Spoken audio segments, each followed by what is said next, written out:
Let's talk about an underrated natal chart aspect for relationship success and sexual fulfillment. So, this got inspired by last night. I was reading a book called The Inner Planets by Liz Green.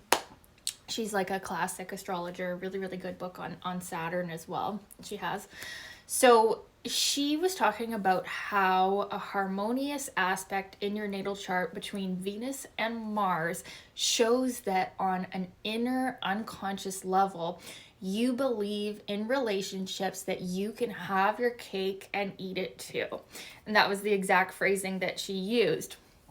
So what she's meaning by that is when our inner feminine and our inner masculine, feminine shown by Venus and Mars is our inner masculine or a part of it, are in a harmonious aspect like the trine or sextile, and in some cases even the conjunction, because the conjunction is going to show that they are just the same, they are united, so we are also in harmony, although in a more powerful, sometimes potentially could be more destructive way with the conjunction.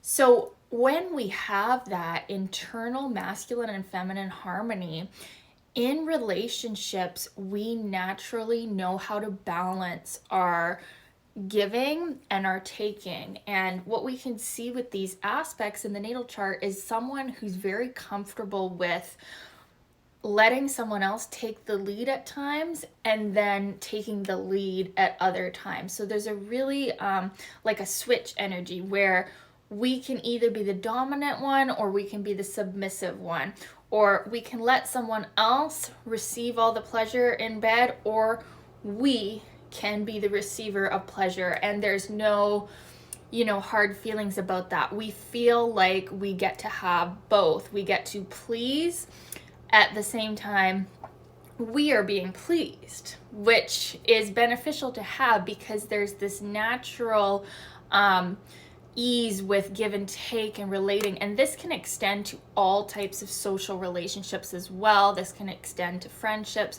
business partnerships, day-to-day relating in general, because we have this inner harmony where we feel like we can have our cake and eat it too, which makes us more giving, it makes us more generous, it makes us, less hung up on when to give and when to receive. There's a very natural flow of energy there between our masculine and feminine side. So this is a really underrated aspect to have in the natal chart. The conjunction of Venus and Mars is going to be a bit more fiery and potentially show the more Mars side of this, the more aggressive side of these two energies, although there is still that inner harmony, right? And then the trine and the sextile, the trine is going to be the most effortless aspect to have, where you just naturally expect relationships get to be fulfilling at the same time, you can be fulfilled yourself. So this can also really extend well to creative pursuits as well. We can be very creative with this aspect.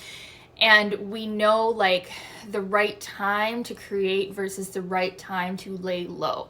Now the sextile aspect is also very amazing, although it's going to take a little bit more effort to turn it on. It's not quite as inborn as the trine, but at the same time, actually, it might even be more active. There could be more creativity.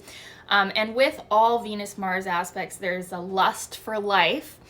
With the square and the opposition, that's when we're going to see that we don't have this natural balance of give and take, and we feel like, when we're giving our heart, maybe we're not receiving, and there can be more conflicts between the inner masculine and feminine, and relationships can be more difficult. It can be hard to find the partner who sexually pleases us, who at the same time loves us. There's that internal conflict with the heart aspect. So I just wanted to talk about this today. I got inspired by that book. Amazing book. Liz Green is an amazing astrology writer.